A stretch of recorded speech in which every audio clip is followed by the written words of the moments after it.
confirmer que Télé 50 au cœur du rendez-vous, en tout cas, sera là encore une fois de plus pour ces grands événements qu'on entend pour la RDC.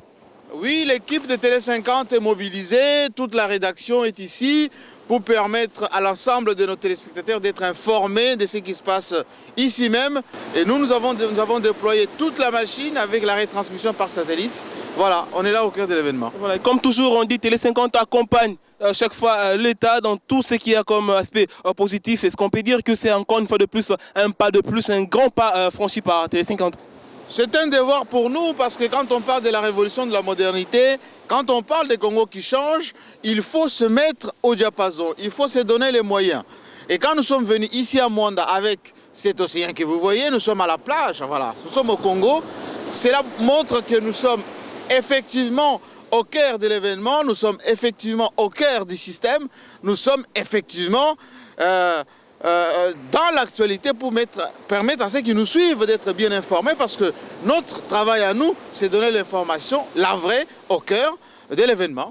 Parlons justement de cet événement qui s'annonce déjà, je rappelle, pour ce lundi 8 juillet en direct de Mwanda ici. Alors, longtemps resté utopie, longtemps resté en tout cas un rêve. Maintenant, c'est enfin concrétisé. Ça va déjà se dérouler ce lundi. Est-ce que vous pouvez me confirmer cela? Oui, on confirme parce que quand nous sommes venus ici il y a 2 ans et demi pour permettre à la fibre qui vient de la mer ici, voilà, vous voyez juste devant moi, voici donc le point d'arrivée.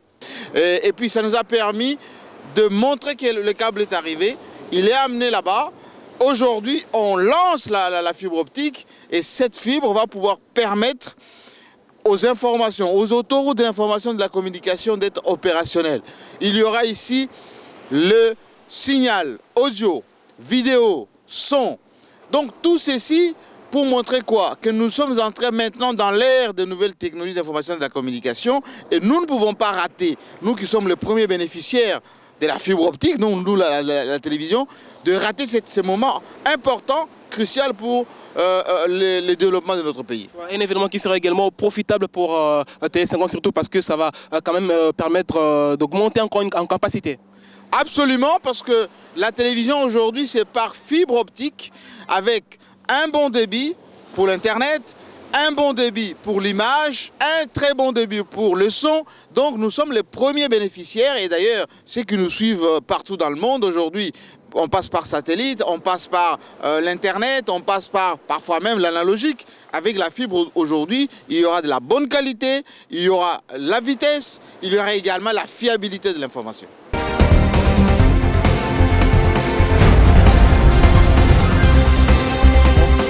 Comment vous sentez-vous maintenant là au moment où on s'apprête à acquérir une première pour la RDC? Effectivement, c'est un événement haut en couleur, c'est un événement planétaire.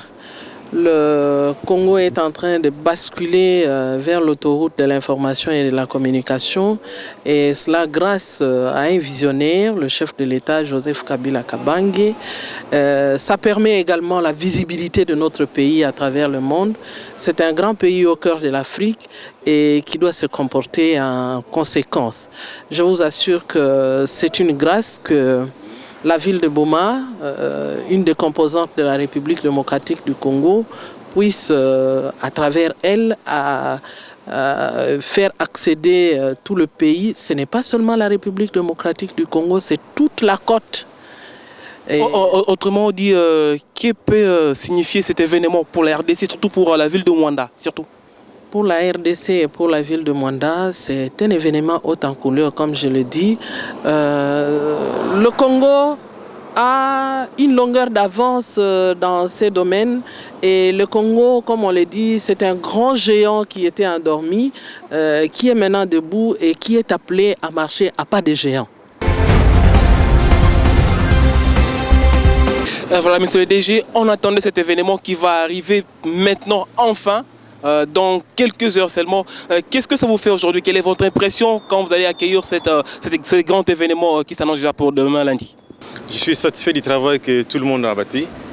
Je ne saurais pas m'arrêter là-bas sans pour autant remercier le chef d'État qui a mis tous les moyens, le Premier ministre et le ministre du PTT et Madame la ministre du portefeuille, qui qui ont tous contribué pour que cet événement puisse arriver. Ce n'est pas la fin, nous sommes dans un processus d'un projet. C'est un parcours qu'on vient d'achever. Nous allons continuer, nous avons un long chemin à parcourir. Ouais, un processus fruit d'un long combat. Et comment vous vous sentez maintenant que ces combats est en passe d'être réalisés, remportés pratiquement?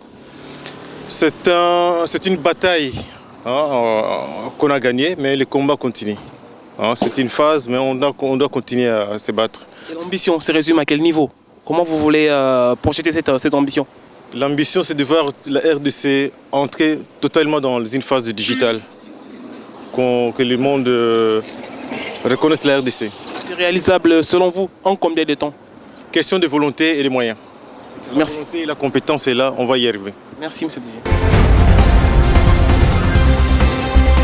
Voilà, nous avons quitté l'océan et maintenant nous sommes entrés en pleine terre et derrière moi plutôt, c'est grand, un petit bâtiment mais un peu significatif parce que c'est là où est entré les câbles. C'est, on peut dire en termes techniques, le point d'atterrage, c'est par ici que passe les câbles qui sera en tout cas inauguré demain lundi 8 juillet pour le compte de cette connexion à la câble fibre optique. Et ça sera pratiquement un grand événement qui, je vous l'ai dit, sera présidé par le chef de l'État, Joseph Kabila, pour dire que tout est déjà prêt, il n'y a plus d'inquiétude à se faire et surtout que le maire nous a confirmé et aussi l'ADG de la société de communication de poste et des télécommunications Placide Mbatika qui nous a dit, qui nous a rassuré que tout sera en tout cas dans le bon et pour que tout se passe très bien.